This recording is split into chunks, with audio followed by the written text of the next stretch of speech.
Bom dia, tudo bem com vocês? Passaram bem desde o último episódio? Então tá bom, então vamos lá.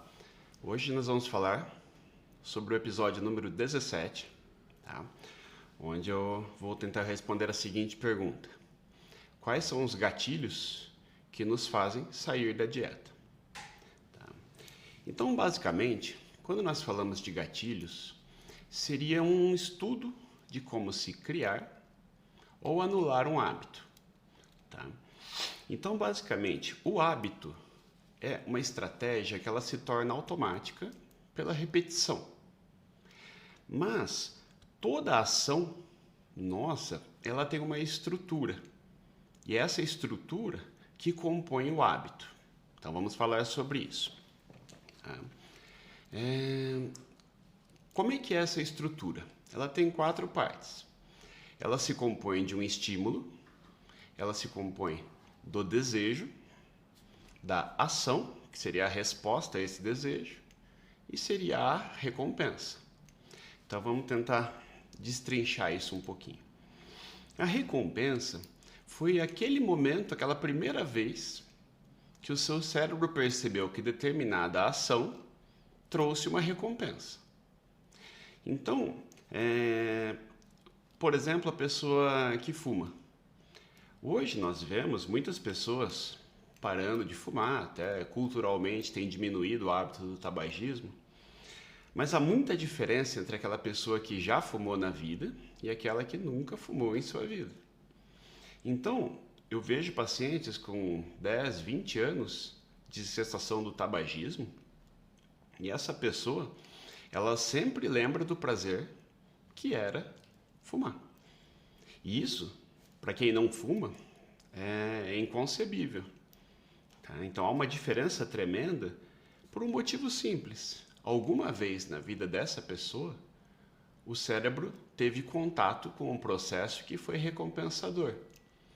Então, por mais males que haja no hábito do tabagismo, algum benefício a pessoa tem, seja relaxar, seja aliviar a cabeça, clarear a mente, seja lá o motivo que a pessoa tenha tido, nós sabemos que o objetivo do tabagismo é justamente esse: gerar uma reação prazerosa e que essa pessoa fique dependente disso. Tá? Graças a Deus que isso está diminuindo, na verdade. Mas o que eu quero dizer então? Que aquele cérebro que teve o primeiro contato, ele não se esquece dessa recompensa. Tá?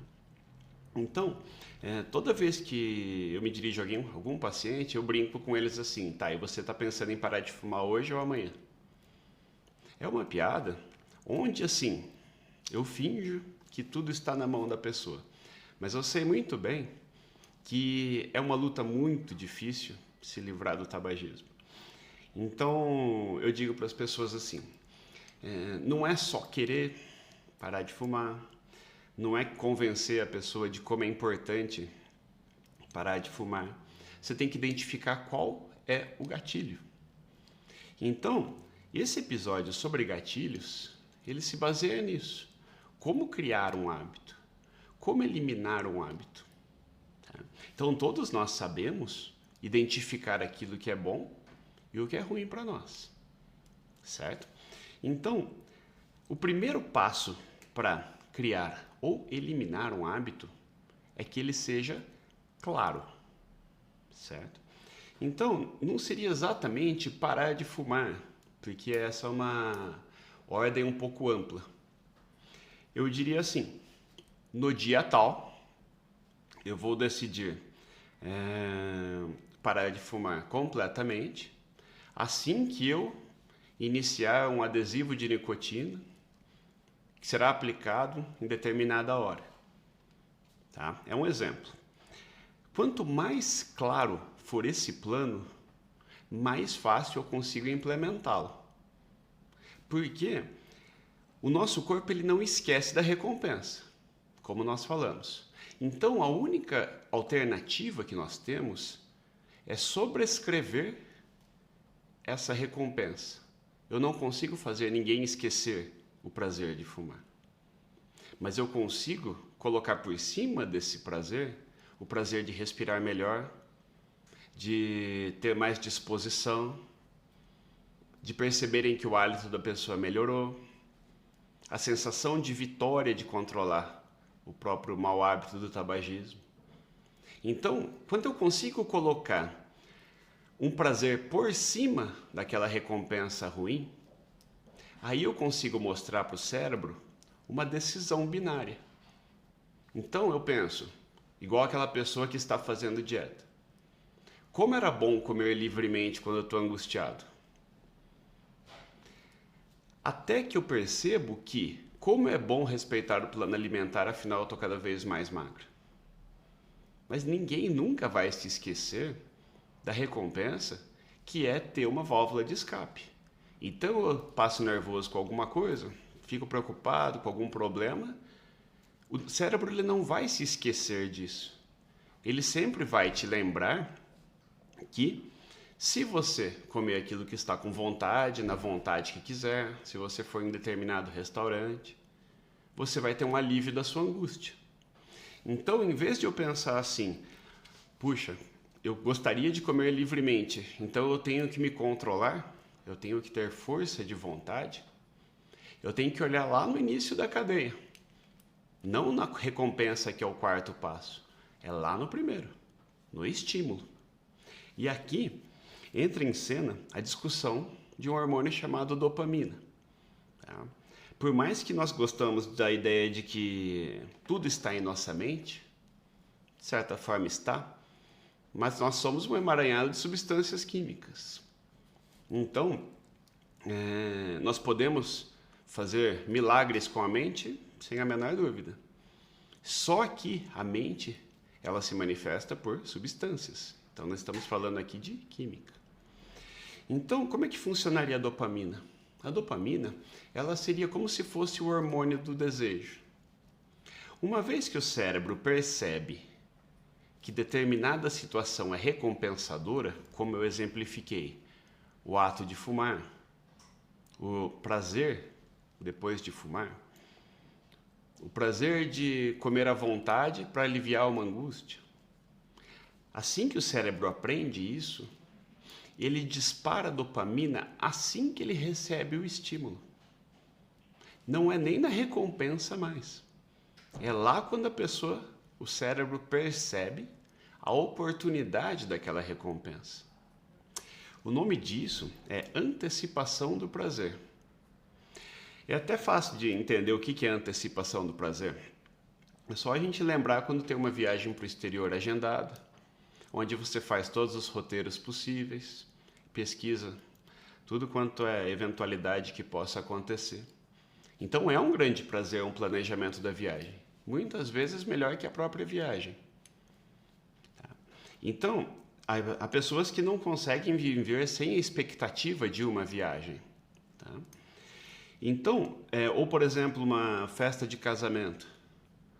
Está marcada para sábado à noite uma festa de casamento. Você já planeja qual roupa vai ser usada, no caso das mulheres, qual vestido que ela vai usar, experimenta, pensa quem serão as pessoas que estarão nessa festa, o que vai ter para comer, o que vai ter para beber, como nós vamos na festa, como nós voltaremos da festa.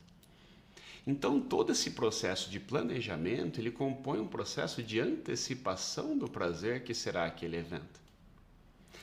E quando eu tenho o estímulo, festa agendada, o desejo, planejar ir para a festa e decidir que vai na festa. E a ação, a resposta, ir à festa. Muitas vezes a recompensa nem é muito visível, porque todo o prazer esteve na antecipação. Então essa volta toda eu estou dando para pensando agora em tabagismo e dieta, como nós estamos falando aqui, os principais exemplos. Não adianta muito eu falar para a pessoa que ela deve parar de fumar, ela sabe disso. Ela, inclusive, se revolta quando o médico fala isso. Mas ela tem que tentar identificar o que deu o estímulo dela. Qual foi o gatilho? Um gatilho muito comum é café. Então, se a pessoa ela gostaria de parar de fumar, ela teria que pensar como lidar com o café. Seria mais ou menos esse raciocínio, mas vamos falar um pouco mais disso. Da mesma forma, esse café ele também tem um potencial viciante. ele é um hábito também. Então, talvez eu deva pensar qual é o estímulo para o café. E muitas vezes é aquele momento após o almoço, tá? Aquele intervalo do meio da tarde. Tá? Uma vez, até aqui com uma paciente, se eu não me engano, foi até umas 2 semanas atrás, eu dei um exemplo para ela, que estava com uma xícara de café na mesa. Eu falei para ela, se eu decidisse dar uma diminuída na ingestão de café, como é que eu faria? Eu tenho que identificar que hora que eu pego esse café. E, obviamente, no consultório, é entre um paciente e outro. E eu sugeri para ela, como é que eu poderia fazer para diminuir a ingestão de café? Eu antecipo e evito o estímulo do café. Enquanto eu atendo um paciente, eu já vejo o nome do próximo no prontuário. Assim que eu vou me despedir do paciente e levá-lo até a porta, eu já chamo o próximo. Eu evito o estímulo para o café. Tá? Eu não tomo tanto café assim, então não acho que deva tirar esse hábito, porque cafeína tem seu valor. Só que essa foi uma forma simples, não de eu ficar resistindo ao prazer do café, ou ficar lidando com força de vontade para não tomar café. Eu tomei uma atitude prévia, eu evitei o estímulo. E aí eu caio no tema de hoje. Não há nenhuma pessoa no mundo que não tenha tido prazer na vida de comer livremente. Qualquer ser humano aprendeu, de forma natural, que é muito bom aliviar a fome. É muito bom aliviar a vontade. Então, eu não devo criticar uma pessoa que busca comer livremente, como nós falamos no episódio número 1, que abre essa série. Então, é possível ser magro comendo livremente? Apenas quem nunca engordou. Quem já engordou vai ter que agregar um plano alimentar em sua vida para ser magro. Essa é a grande diferença. Mas como eu vou convencer uma pessoa de que comer livremente não é a melhor opção? Inserindo uma nova recompensa. E é aí que eu entro no qual o gatilho que nos faz sair da dieta. O principal deles é uma dieta inexata, uma dieta que não é clara. E aquela pessoa que decide emagrecer da seguinte maneira: vou maneirar um pouco nos doces. Qual doce? Que hora que eu vou maneirar nos doces? Se eu me perguntar assim, eu vou cortar os pães, tá? Qual pão? E na hora que só tiver pão, como é que você faz? Então, se eu não tenho um plano claro na mente, será muito fácil disparar o estímulo. Então eu chego no final da tarde em casa, estou acostumado a pegar um pão e gostaria de diminuir o pão. Eu não posso deixar de chegar em casa, mas não era mais fácil não deixar o pão visível? Ou deixar ele de difícil acesso? Assim você se estimula a pegar aquele alimento que está mais fácil, está mais à mão. E aí que a gente entra naquelas estratégias onde a gente, em vez de se sabotar, a gente age de uma forma de não se sabotar. Que é aquela coisa na cozinha de deixar aquele petisco, tipo nozes, castanhas, que são gorduras boas. Nós vamos falar sobre o episódio de gorduras boas, que é um dos próximos. Frutas à vista. Afastar da nossa vista aquela bala, aquela rosquinha. Tá? E o ideal até seria que outra pessoa escondesse. Porque a gente pensa assim, eu não posso ficar escondendo. Sim, talvez tenha que esconder. Porque se a gente mesmo esconde, a gente vai lá e acha. Então, o hábito ele tem que ser, para ele ser criado e para ele ser eliminado, eu tenho que agir lá atrás, lá no estímulo. Então, se eu acho que o pão está difícil, ou em vez de comprar 2 toda semana, eu compro 1, tá? Um pacote de pão fatiado, vou deixar só 1, que acaba rápido. Daqueles 7 dias da semana, talvez você não coma todos os dias da semana, talvez você coma só em 4 ou em 5. Mas essa é uma ação prévia, é lá no supermercado. Tá? Então, eu não acho que as pessoas devam cortar o pão. Eu acho que elas devem tomar atitudes para que elas direcionem para melhores hábitos, mas não criticando o hábito, criando novos estímulos. Então, quando a pessoa se dá conta de que comer castanhas também é bom, comer frutas também é bom, talvez ela consiga perceber uma nova recompensa, que é o quê? Ela consegue perceber a pele melhor, consegue perceber uma retenção líquida menor. E a partir do momento que você observa não a redução de peso só, a redução de peso ela demora dias, semanas, mas naquele exato dia eu começo a achar prazer num novo alimento. Então eu escrevo por cima daquela recompensa de comer livremente. O cérebro entende, sim, comer livremente é bom, mas se você fizer agora ao chegar em casa uma porção de nozes, castanhas, amêndoas, seja lá o que for, ou o exemplo que a gente quiser escolher, eu vou ter um novo estímulo. A chegada em casa vai me levar ao novo hábito. Imagine se eu crio esse hábito das nozes e castanhas ao chegar em casa, mas eu esqueci de comprar. Qual que vai ser a minha solução óbvia? Pegar o pão. Agora, assim, é difícil que as pessoas entendam, porque elas têm medo de ter fome, medo de ter vontade. Então, o nosso corpo ele está totalmente programado para nos levar à recompensa. Então, uma pessoa que queira parar de fumar, ela tem medo de não comprar o cigarro. Certo? Então, como é que a gente faria isso? Essa pessoa teria que comprar, mas pedir para alguém esconder? Talvez. Ah, mas dela vai sofrer. Tá, se o plano for bem elaborado, eu vou comprar, sei que tem em casa, isso vai me dar mais segurança. Se me der um desespero e eu sentir que eu não vou conseguir ficar sem fumar, daí eu peço para a pessoa me indicar e tento mais para frente de novo. Mas o que eu quero enfatizar é que a nossa ação, nossa estratégia, ela tem que se basear no estímulo, no gatilho. Um outro exemplo famoso é aquela pessoa que quer inserir o uso de fio dental, aquela pessoa que só escova os dentes, mas não usa fio dental.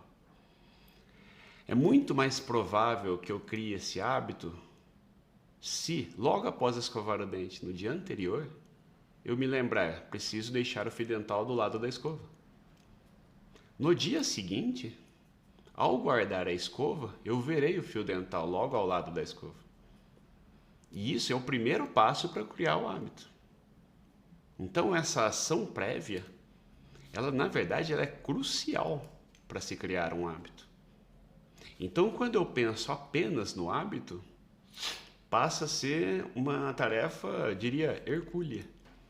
É muito difícil você enfrentar só a recompensa, mas é muito mais provável que você controle o estímulo.